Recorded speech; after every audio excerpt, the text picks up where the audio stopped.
살다 보면 감당하기 벅찬 시련을 만날 때가 있습니다. 이대로 주저앉느냐, 맞서느냐 선택해야 합니다. 맞서기로 했다면 전략이 필요합니다. 이 전략을 극한의 고통을 딛고 일어선 사람의 지혜와 깨달음을 기반으로 세운다면 어떨까요? 어떤 절망에도 희망이 있음을 보여주는 20세기를 대표하는 사상가이자 정신의학자인 빅터 프랭클의 자전적인 에세이가 있습니다. 이 책은 인간이란 삶의 의미를 찾는 존재이자 행복할 이유를 찾는 존재라는 것을, 그것은 오로지 자신의 의지로 가능하다는 것을 증명해냅니다. 더북 시작합니다. 책 빅터 프랭클의 죽음의 수용소에서는 나치의 강제 수용소에서 살아남으며 인간 존엄성의 승리를 보여준 빅터 프랭클 박사의 체험 수기입니다. 프랭클 박사는 강제 수용소에서 인간 이하의 삶을 이어가지만 자아를 성찰하고 인간 존엄성의 위대함을 체험하는 시간으로 승화시킵니다. 그는 자신의 체험을 바탕으로 인간이 어떻게 고난을 극복하고 삶을 살아가야 하는지 방향을 제시하는 정신 분석 방법, 로고테라피를 만듭니다. 이 책은 강제 수용소 생존자의 체험 기록에서 더 나아가 인간이 극한의 고통 속에서도 존엄을 지키면서 삶의 의미를 찾을 수 있다는 것을 생생한 사례들과 정신의학자로서 분석을 통해 보여줍니다. 저자는 자신이 수감자로서 경험하고 모든 걸 목격했기에 과연 객관적인 시각으로 책을 완성할 수 있을지 고민이 깊었습니다. 그럼에도 담담하게 풀어냅니다.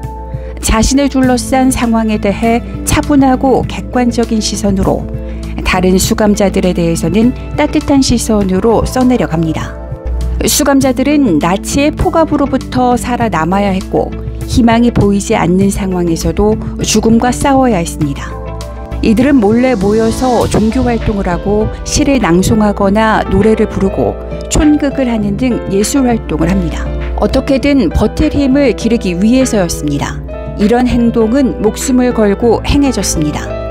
살아남기 위해 목숨을 건 행동을 불사했다는 사실이 모순인 것 같으면서도 생존을 향한 열망이 얼마나 간절했는지를 보여줍니다. 수감자들은 언제 죽을지 모르는 공포 속에서도 유머를 잊지 않으려 애씁니다. 저자 또한 유머 감각을 키우고 사물을 유머러스하게 보려고 노력합니다. 예술, 유머, 인간의 창작이 지닌 힘을 새삼 느낄 수 있었습니다. 저자가 수용소 생활에서도 작은 행복을 느낄 수 있었다고 표현한 부분은 많은 생각을 하게 했습니다. 여기서 말하는 행복이란 진정한 의미의 행복이 아닌 일종의 소극적인 행복으로 다른 것과 비교를 통해서만 느낄 수 있는 상대적인 것이었습니다. 그는 병에 걸려 며칠 동안 작업장에 가지 않은 채 쉴 수 있었을 때 그 시간이 생존하는 데 큰 도움이 됐다면서 상대적인 행복을 느꼈다고 했습니다. 절망스러운 상황에서도 한 줄기 희망의 빛을 본다는 것, 행복이라는 감정을 잃어버리지도 망각하지도 않은 점은 인간으로서 존엄을 지키려는 노력이 있었기 때문이라는 결론을 내리겠습니다. 책에는 저자가 정신과 의사로서 몰래 수감자들을 돌보는 모습, 나치에게 빼앗긴 자신의 논문 내용을 기억을 더듬어가며 기록하는 모습이 나옵니다. 어떤 절망적인 상황도 사람의 자유의지를 꺾을 수 없다는 것을 확인할 수 있는 대목입니다. 저자도 다른 수감자들처럼 언제 닥칠지 모르는 죽음과 삶의 의지가 소멸해버릴까 두려워했습니다. 그러면서도 두려움에 저항했고 삶의 궁극적인 목적이 있는가라는 질문을 던지고 답하는 과정을 반복했습니다. 저자가 수감자들을 돌보며 이끄는 모습은 정신의학자로서 정체성과 사명이 초인적인 힘을 이끈다는 것을 보여주기 충분했습니다. 니체의 말처럼 왜 살아야 하는지 아는 사람은 그 어떤 상황도 견딜 수 있으니까요. 이 책에서 가장 인상 깊었던 점은 저자가 수용소에서도 자기 행동의 선택권을 가질 수 있다는 것을 알게 됐다고 말한 부분입니다. 가혹한 고통을 받는 환경에서도 인간은 정신적인 독립이 가능하다는 겁니다. 저자는 굶주림 속에서 자신의 빵을 다른 이들에게 나눠주는 수감자들을 예로 들었습니다. 인간에게 모든 걸 빼앗아가도 단 한 가지, 주어진 환경에서 자신의 태도를 결정할 수 있는 자유만은 빼앗아갈 수 없다는 겁니다. 수용소에서 인간으로 남느냐, 돼지가 되느냐는 개인 내적인 선택의 결과이지 수용소라는 환경의 영향이 아니라는 것이죠. 저자의 이런 주장은 인간성 상실의 시대를 살아가는 우리에게 시사하는 바가 크다고 봅니다.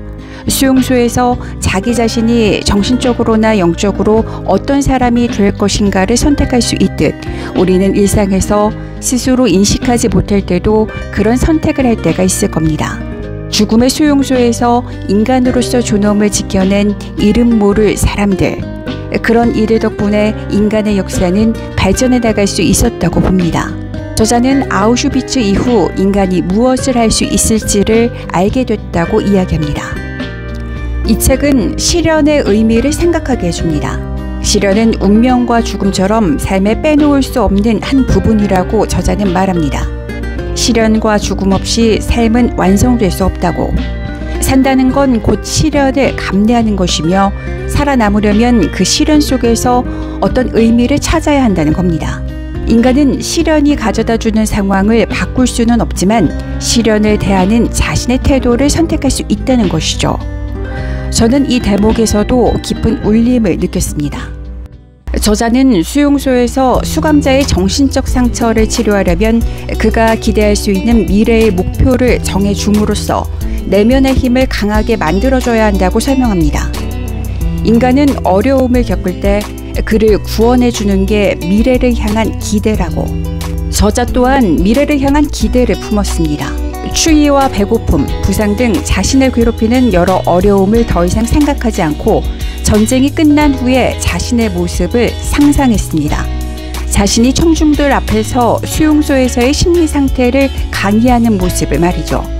그 순간 자신을 짓누르던 모든 것들이 객관적으로 변하고 일정한 거리를 둔 과학적인 관점에서 볼 수 있게 됐습니다. 미래를 구체적으로 그리고 기대하는 것, 이 방법은 어느 정도 고통을 이기는 데 도움이 됐고 고통스러운 현 상황을 과거에 일어난 일처럼 관찰할 수 있었다고 합니다. 결과적으로 저자 자신과 당시 역경은 저자가 주도하는 정신과학의 연구 대상이 됐던 겁니다. 저자는 왜 살아야 하는지 아는 사람은 그 어떤 상황도 견딜 수 있다고 몇 번이나 힘줘 말합니다. 책을 읽는 내내 놀라웠던 건 저자가 인간을 향한 따뜻한 마음을 잠시도 내려놓지 않았다는 겁니다. 인간임을 포기한 이들의 악행을 목도하고 경험했으면서도 그런 마음을 잃지 않는다는 것. 여러분이 이 책을 읽고 나면 많은 사람들이 떠오를 거라고 자신 있게 말할 수 있습니다. 이유 없이 죽어간 수많은 이들, 삶의 의미를 찾아가며 살아낸 사람들, 극한 상황에서도 타인을 배려하며 존엄을 지킨 사람들의 모습, 수감자들을 살리기 위해 고군분투하는 저자까지 왜 살아야 하는지, 어떻게 살아야 하는지도 선명하게 그려질 겁니다. 지금까지 더 북이었습니다.